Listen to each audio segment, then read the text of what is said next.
Assalamualaikum warahmatullahi wabarakatuh. Kembali lagi bersama kami di kelompok 4, di mana kali ini kita akan membahas tentang pengertian dari punishment dan excitation, yang dimana kali ini saya akan membacakan tentang teori asal mula tentang materi asal mula teori modifikasi perilaku punishment dan juga tentang klasifikasi punishment. Yang pertama yaitu asal mula teori modifikasi perilaku punishment, yang dimana pada modifikasi perilaku ini punishment diartikan sebagai sebuah teknik yang memiliki maksud spesifik. Saat analis behavior berbicara mengenai punishment, mereka menunjuk sebuah proses di mana konsekuensi dari sebuah tingkah laku dapat menghasilkan penurunan kejadian tingkah laku di kemudian harinya.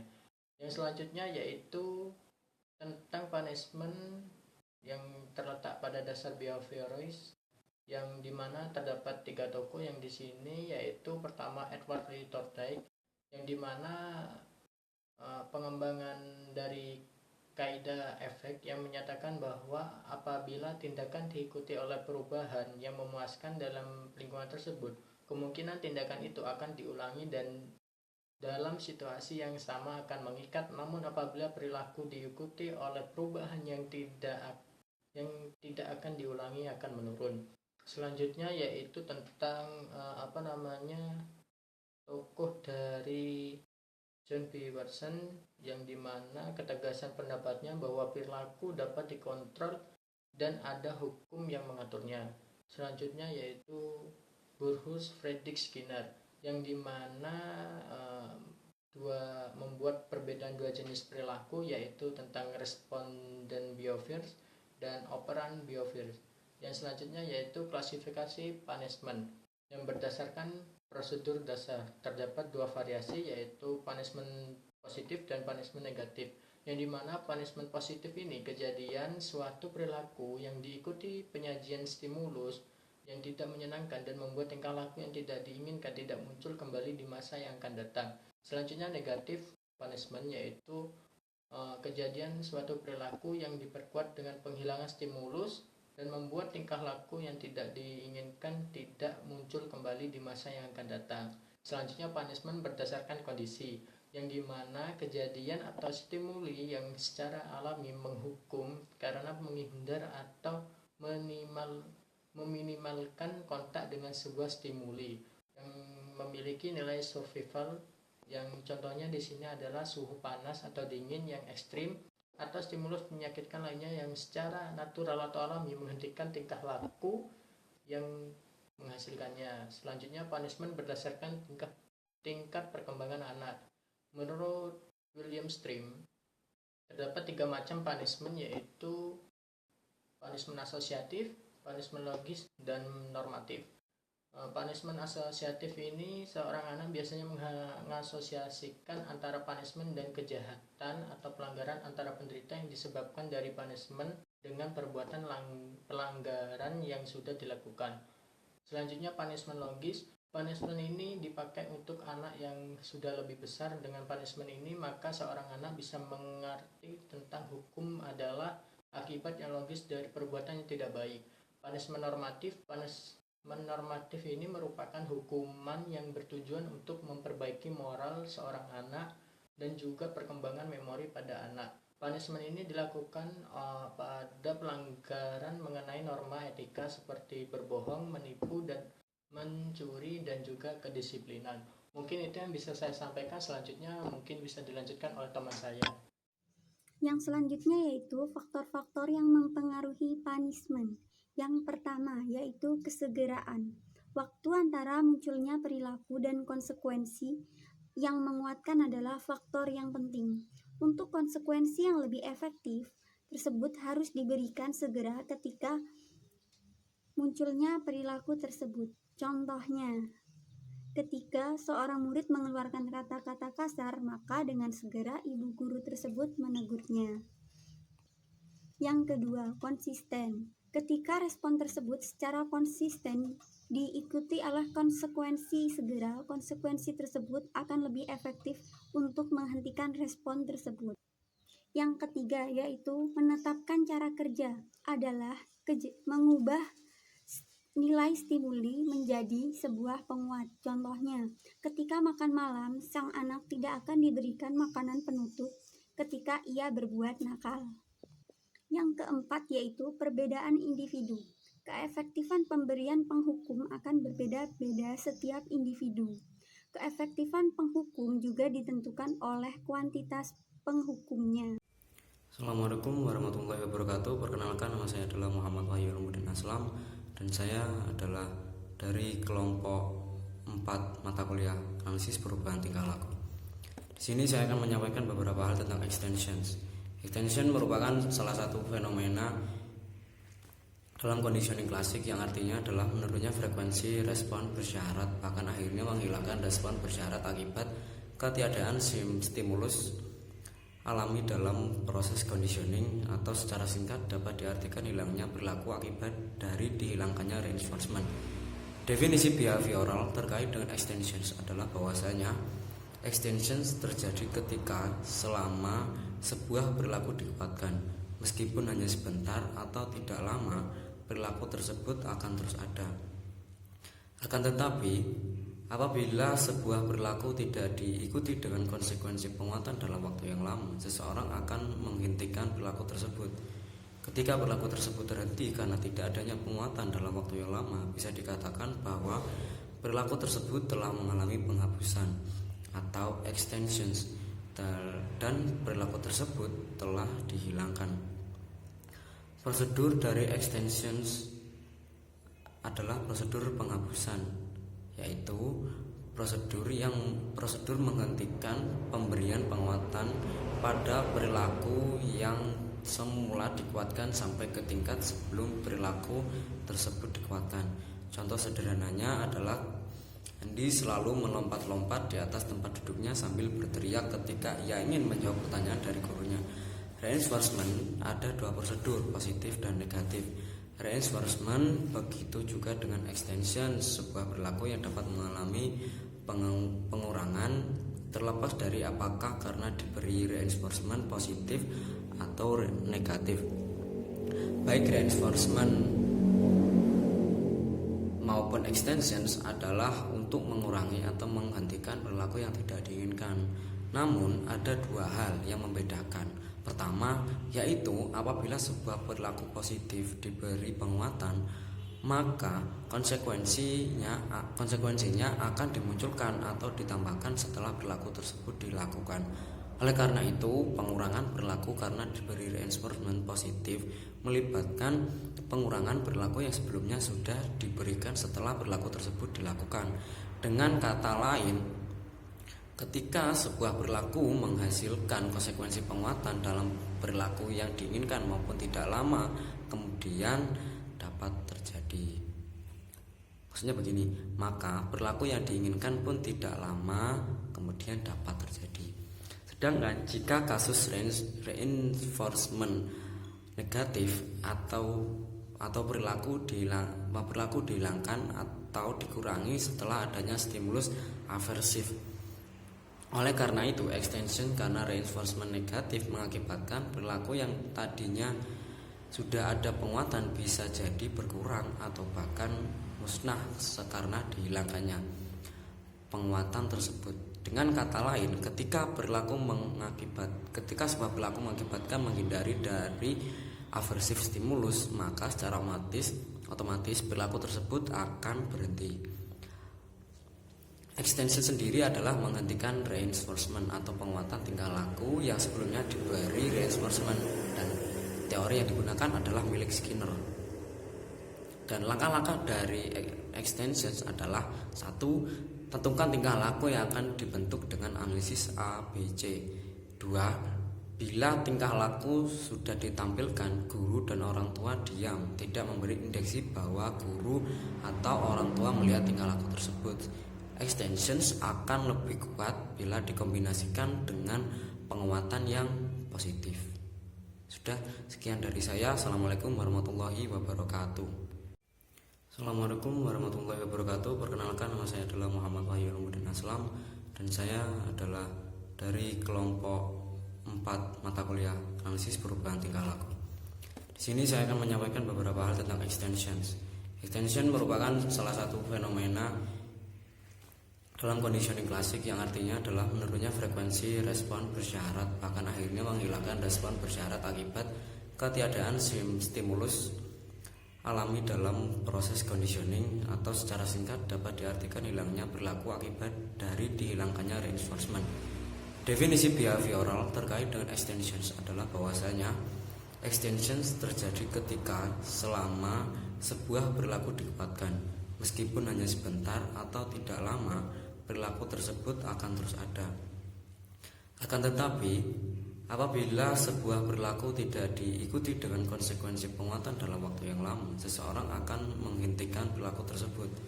Ketika perilaku tersebut terhenti karena tidak adanya penguatan dalam waktu yang lama, bisa dikatakan bahwa perilaku tersebut telah mengalami penghapusan atau extensions, dan perilaku tersebut telah dihilangkan. Prosedur dari extensions adalah prosedur penghapusan, yaitu prosedur menggantikan pemberian penguatan pada perilaku yang semula dikuatkan sampai ke tingkat sebelum perilaku tersebut dikuatkan. Contoh sederhananya adalah Andy selalu melompat-lompat di atas tempat duduknya sambil berteriak ketika ia ingin menjawab pertanyaan dari gurunya. Reinforcement ada dua prosedur, positif dan negatif. Reinforcement begitu juga dengan extension, sebuah perilaku yang dapat mengalami pengurangan terlepas dari apakah karena diberi reinforcement positif atau negatif. Baik reinforcement maupun extensions adalah untuk mengurangi atau menghentikan perilaku yang tidak diinginkan. Namun ada dua hal yang membedakan. Pertama, yaitu apabila sebuah perilaku positif diberi penguatan, maka konsekuensinya akan dimunculkan atau ditambahkan setelah perilaku tersebut dilakukan. Oleh karena itu, pengurangan perilaku karena diberi reinforcement positif melibatkan pengurangan perilaku yang sebelumnya sudah diberikan setelah perilaku tersebut dilakukan. Dengan kata lain, ketika sebuah perilaku menghasilkan konsekuensi penguatan dalam perilaku yang diinginkan maupun tidak lama kemudian dapat terjadi. Maksudnya begini, maka perilaku yang diinginkan pun tidak lama kemudian dapat terjadi. Sedangkan jika kasus reinforcement negatif atau perilaku dihilangkan atau dikurangi setelah adanya stimulus aversif.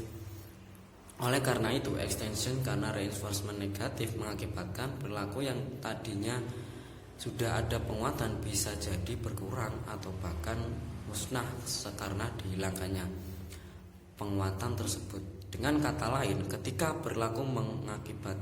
sebuah perilaku mengakibatkan menghindari dari aversif stimulus, maka secara otomatis perilaku tersebut akan berhenti. Extension sendiri adalah menghentikan reinforcement atau penguatan tingkah laku yang sebelumnya diberi reinforcement, dan teori yang digunakan adalah milik Skinner. Dan langkah-langkah dari extensions adalah: 1. Tentukan tingkah laku yang akan dibentuk dengan analisis A, B, C. 2. Bila tingkah laku sudah ditampilkan, guru dan orang tua diam, tidak memberi indikasi bahwa guru atau orang tua melihat tingkah laku tersebut. Extensions akan lebih kuat bila dikombinasikan dengan penguatan yang positif. Sudah, sekian dari saya. Assalamualaikum warahmatullahi wabarakatuh. Faktor-faktor dalam pelaksanaan teknik penghapusan atau extension.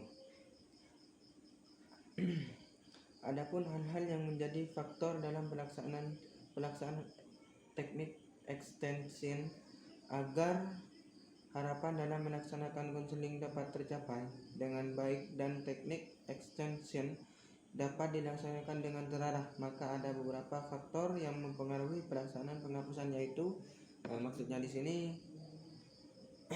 hal-hal dalam melaksanakan penghapusan tingkah laku atau extension. Ada beberapa hal yang mempengaruhi dalam pemrosesan ini. Yang pertama, kontrol terhadap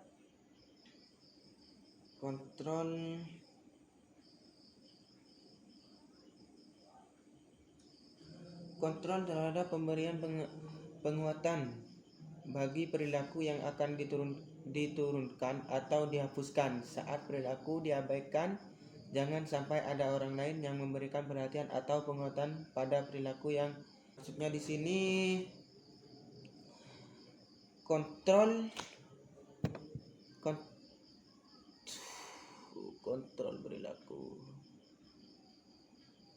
perilaku yang akan dihadapi atau yang akan diturunkan.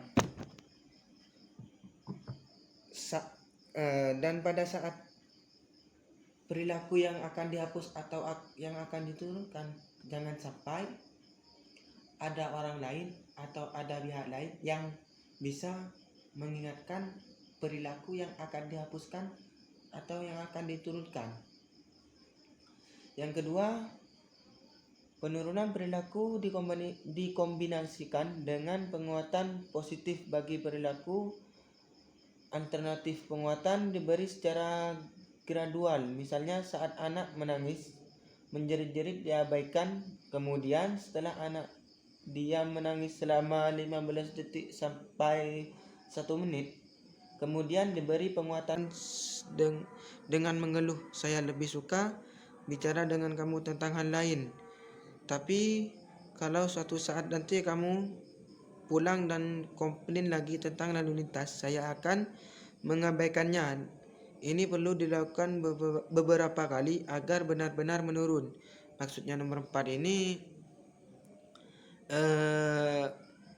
ada seorang suami yang mengeluh terus karena kemacetan.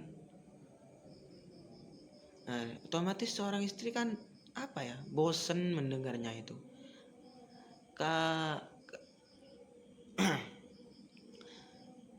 Agar seorang suami itu tidak komplain lagi, seorang istri memberi aturan. Contohnya begini, seorang istri itu mengatakan tidak ada gunanya komplain seperti itu terus, dan tidak bisa mengubah kemacetan itu. Kalau kamu komplain, setelah selesai komplain, masa macetnya itu sudah selesai? Kan enggak gitu. Maksudnya gitu. Kalau kamu komplain itu setiap hari, saya akan mengabaikannya. Dan saya lebih suka kamu ngobrol dan bicara hal lain. Itu maksudnya nomor 4 ini. Dan yang nomor 5, extension akan berlangsung cepat setelah diikuti continuous reinforcement. Pemberian penguatan setiap kali perilaku diharapkan muncul. Contohnya, anak meminta perhatian saat ibu sedang bicara di telepon. Ibu mengabaikannya. Begitu anak itu diam dan tenang, ibu langsung memperhatikan dan memberikan apa yang dibutuhkan. Maksudnya di sini contohnya kita mempunyai anak gitu sudah ya. Dan pada saat kita telepon, anak kita itu meminta perhatian atau meminta sesuatu yang dibutuhkan. Otomatis kita harus abaikan agar perilaku itu atau sikap itu tidak terulang kembali. Dan pada saat itu anak kita itu tenang, baru kita memberikan perhatian dan memberikan apa yang dibutuhkan. Dan pada saat itu juga kita harus bisa memberikan arahan agar perilaku itu tidak muncul kembali. Di telepon, ibu mengabaikannya. Begitu anak itu diam dan tenang, ibu langsung memperhatikan dan memberikan apa yang dibutuhkan. Maksudnya di sini contohnya kita mempunyai anak gitu sudah ya. Dan pada saat kita telepon, anak kita itu meminta perhatian atau meminta sesuatu yang dibutuhkan. Otomatis kita harus abaikan agar dan agar perilaku itu atau sikap itu tidak terulang kembali. Nah, dan pada saat itu anak kita itu tenang, nah, baru kita memberikan perhatian dan memberikan apa yang dibutuhkan. Dan pada saat itu juga kita harus bisa memberikan arahan agar perilaku itu tidak muncul kembali. Nomor 6, pemberian continuous reinforcement pada extension akan lebih cepat menurunkan perilaku yang tidak diharapkan dibandingkan intermittent reinforcement. Maksudnya di sini continuous reinforcement lebih cepat atau lebih cepat menghapus atau mengubah perilaku tersebut daripada intermittent reinforcement. Dan nomor 7, extension bisa menghasilkan perilaku agresi, hal yang didapat diminimalisir apabila mengkombinasi antara penghapusan atau extension dengan penguatan positif bagi perilaku alternatif yang muncul. Maksudnya di sini perilaku yang sudah dihapus atau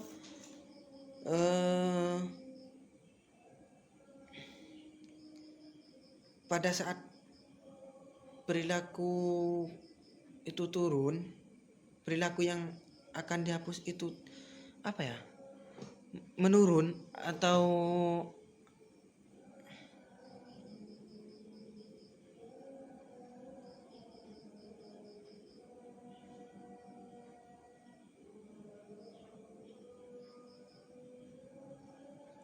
maksudnya nomor 7 ini extension ini bisa menghasilkan perilaku agresi.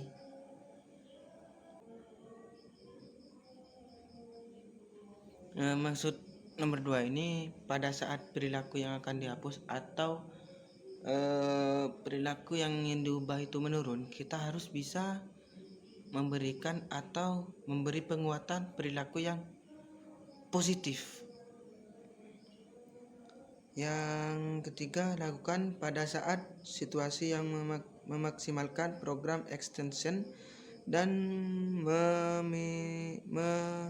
meminimalkan situasi yang memungkinkan pihak lain memperkuat perilaku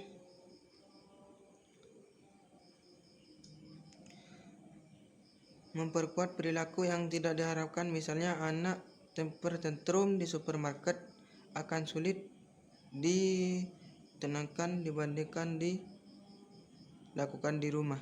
Maksudnya di sini, kalau kita melakukan teknik ini di supermarket atau kita lakukan di tempat ramai, akan lebih sulit daripada dilakukan di rumah atau di ruangan yang sepi atau damai, tentram.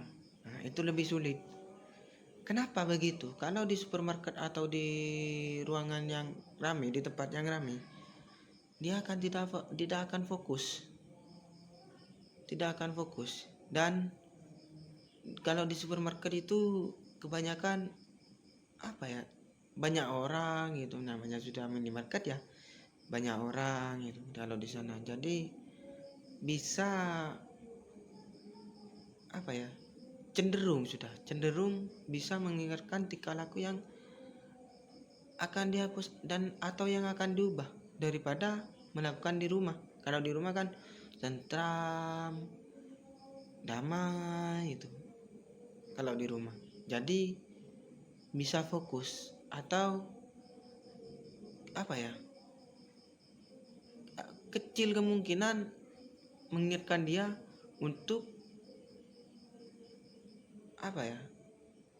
kecil kemungkinan mengingatkan dia tentang perilaku yang akan diubah atau yang akan dihapus.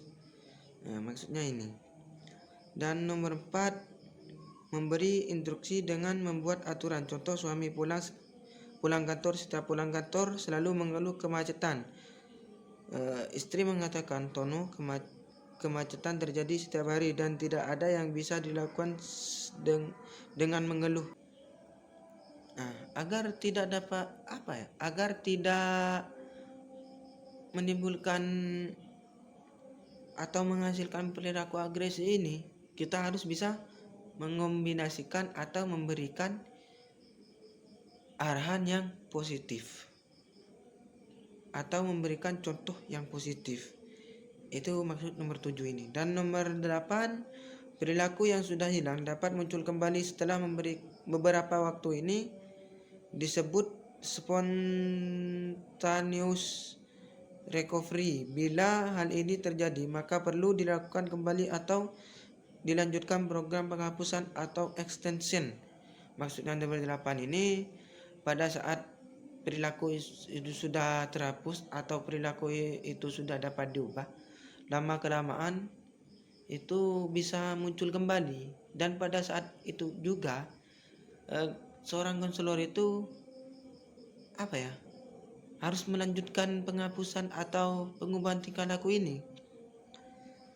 Dan nomor 9, prinsip penting dalam modifikasi tingkah laku adalah bila ingin perilaku muncul lebih sering, maka beri dia penguatan. Bila ingin perilaku menurun atau hilang, maka abaikanlah. Itu dari saya. Kurang lebihnya mohon maaf. Untuk selanjutnya yaitu kelebihan dan kelemahan dari prosedur penghapusan atau extension. Yang pertama yaitu kelebihan dari prosedur penghapusan extension adalah kelebihan prosedurnya. Pertama, prosedur ini dikombinasikan dengan prosedur lain telah terbukti efektif diterapkan dalam berbagai macam situasi. Selanjutnya, prosedur penghapusan menimbulkan efek yang tahan lama. Ketiga, prosedur penghapusan tidak menimbulkan efek samping senegatif prosedur yang menggunakan stimulus aversif. Selanjutnya, kelemahannya yaitu efek penghapusan biasanya tidak terjadi dengan segera dan tidak seketika terjadi. Frekuensi dan intensitas sementara meningkat pada saat permulaan penguatan tidak diberikan. Selanjutnya yaitu perilaku lain-lain termasuk perilaku agresif sering timbul kenaikan dan frekuensi intensitas sementara diikuti oleh perilaku lain sebagai usaha mendapat penguat termasuk agresif. Selanjutnya imitasi perilaku orang lain pada permulaan penghapusan perilaku yang berulang-ulang timbul dan tidak mendapatkan perhatian yang berwenang oleh orang lain, melihatnya disangka mendapat persetujuan akibat perilakunya cenderung ditiru. Sifat-sifat prosedur penghapusan pola berkurangnya perilaku setelah dan penguatan tergantung pada beberapa faktor antara lain jadwal pemberian penguatan. Pola baru berkurangnya perilaku setelah dihentikan penguatan terkandung pada jadwal pemberian penguatan. Sebelum penghapusan ini, jadwal penguatan terus-menerus lebih cepat proses hapus daripada pada jadwal berjaga sama. Lebih banyak penguatan, makin banyak berulang pada pemberian penguatan pada masa lampau, maka resisten perilaku terhadap penghapusan. Demikian juga semakin kuantitas penguatan yang telah dinikmati, maka resisten perilaku. Makin besar usaha yang dibutuhkan untuk melaksanakan perilaku yang mendapat penguatan, makin cepat tercapai. Misalnya, Prapta meminjam uang ke kakaknya. Kakaknya tidak mau meminjami lagi karena ternyata digunakan untuk berjudi. Sering tidaknya dia meminjam lagi juga dipengaruhi jarak rumah Prapta dengan kakaknya. Makin jauh perilaku cepat hilang dan sebaliknya.